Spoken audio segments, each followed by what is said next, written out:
Hi, my name is Julia, and I wanted to come on and make a quick video about a yoga class or series that I am intending to put on.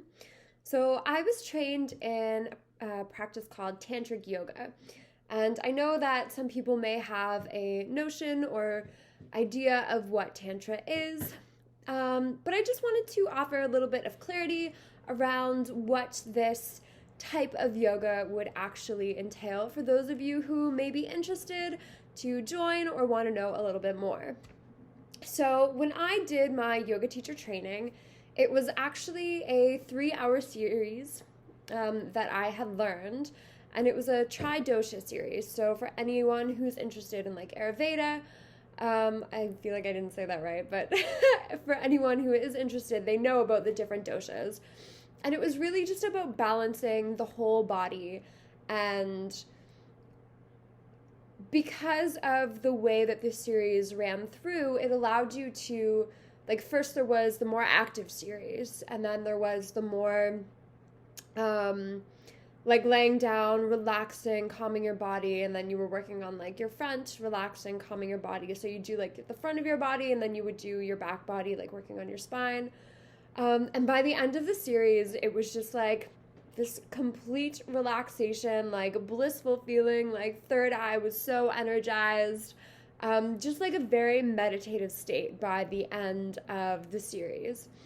However, I recognize and acknowledge that most people don't have 3 hours to dedicate to yoga in a single practice. So while I would definitely love to work up to offering that series in its entirety, what I would love to do in the meantime is just sort of work and break it off into like little sections and offer them in 1 hour classes so people can experience an idea of the general flow of this type of yoga. So, one of the things with Tantra is to learn for yourself. Most of the practices are taught by a teacher. It's not something that's necessarily encouraged for you to go and like read a book and then like study it that way, but it's something that you learn by experiencing it. So when I'm teaching a yoga class, I may be guiding you and sort of directing you to like do the certain moves, but it's more like me just kind of like leading you through the sequence. But you would actually take the role of the teacher. So you would be able to check in with your body, acknowledge what feels right for you, acknowledge where you are on that particular day. You know, if you feel like you want to go a little bit harder, like add a little bit more strength into your practice, or if you really just want to embody that relaxation aspect and see how much you can really let go of the day and relax your body. Like, this is where you step up as your own teacher and differentiate between, if you want to push yourself further in a pose, but just like differentiating between what is actually painful in that pose and what is just discomfort, and recognizing when it feels aligned for you to lean into that discomfort and when you can push yourself a little bit more, and when your body's saying, you know what, this doesn't feel right now. Maybe I'll just like ease off a little. Maybe I'll back off a little.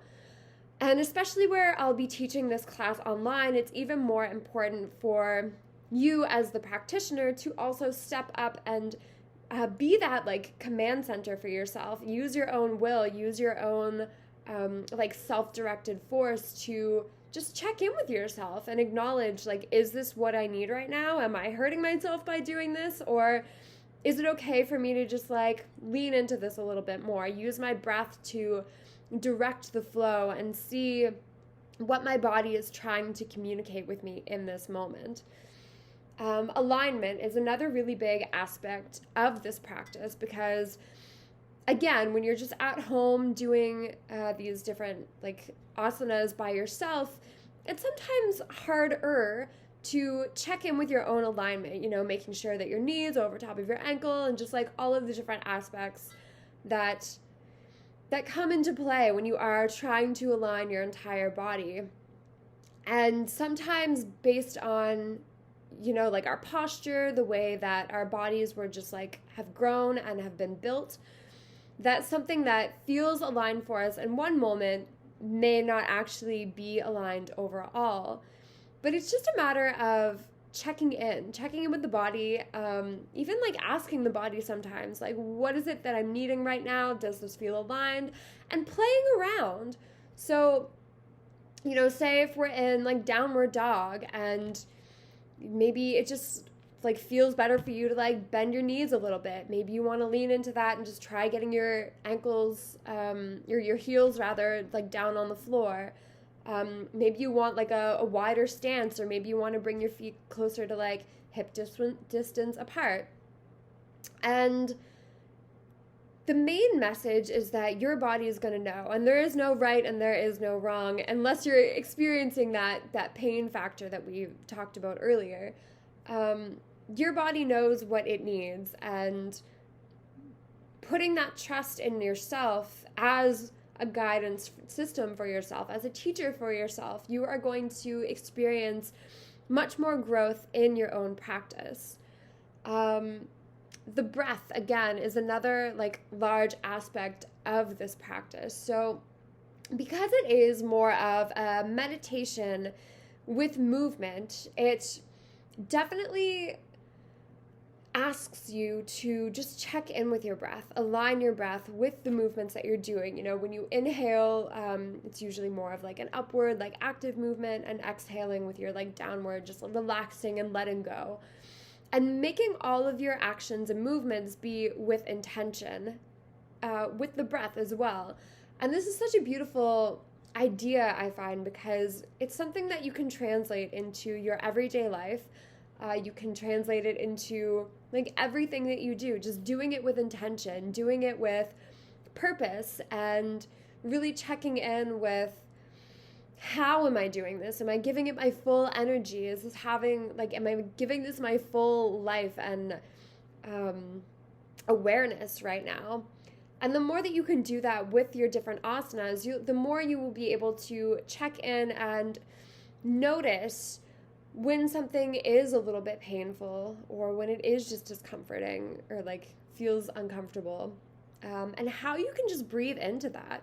Even just sitting in that discomfort and recognizing that it's there and choosing to breathe into it instead can be so much more powerful than just noticing the discomfort and backing off.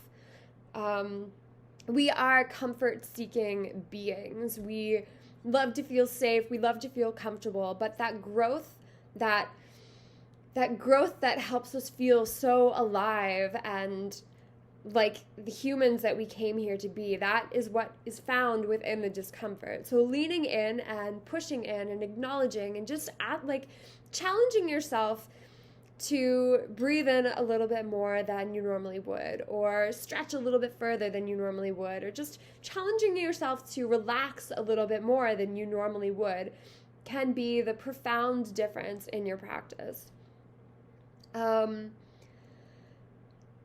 So when I do teach this class, I may not completely follow the structure that I had learned, but I will be doing different asanas still with the intention of slowing down, relaxing the body. One of the phrases that is that I learned with this practice that I find a little bit humorous, but also just very like profound as well, is the cue to relax your anus. And the more that I check in with this and like tell myself this when I'm doing the practice, the more I'm like, oh right, I actually am like clenching right now. And even throughout my day, like if I'm feeling stressed, just noticing like where and how I'm clenching my body, like the muscles that aren't actually being used, and how I'm storing this stress and this tension. The anus specifically, if anyone is accustomed to like the chakra systems, we know that that's the root chakra. That is our like security, that's our safety. And if we're clenching that, if we're feeling that like stress and tension, then most likely in some way we are sending a signal to our body that we're not feeling safe, we're not feeling secure in our bodies. So just reminding the body to relax and let go and just surrender and feel that safety. Remind yourself that it is okay to just breathe, to let go of that tension. Then you'll notice how that sort of translates and flows through your whole body. Um, that was honestly probably one of the most, like the biggest teaching that I received from doing this type of yoga practice. And because we do tend to hold the postures a little bit longer to help us get into that relaxed state, um, it can seem a bit more challenging to some people. And even for myself, I've recognized that after doing this type of yoga practice, I will then do the same posture in like a vinyasa class or like a yin class or like, I don't know, ashtanga or something. And because I'm used to like just easing into that tension, that stress, and feeling that relaxation and allowing my body to just sit in the discomfort and like talking to myself, relaxing my body, that it actually seems easier when I'm doing other types of yoga. Just in comparison, because I'm used to holding those postures a little bit longer. You know, I've gained that strength from holding them a little bit longer, but also just being easy on my body as well. This is why I find it more of like a meditation than a necessarily like a yoga practice. It's not like you're necessarily getting in like a vigorous workout, but you're definitely working out your mind and learning to relax your body in the process. And by doing this, you just get to receive the benefits of what it is like to relax in stressful situations later on in life. Maybe you're at work and you have this like urgent thing that comes up and everyone else around you is feeling really stressful and tense. But now you have the tools to check in and ask yourself, like, okay, where am I experiencing tension right now?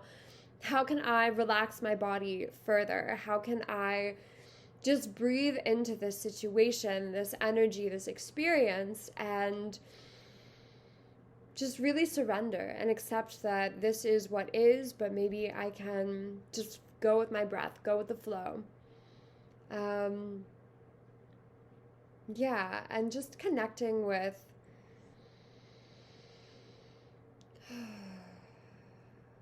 how to slow down the breath.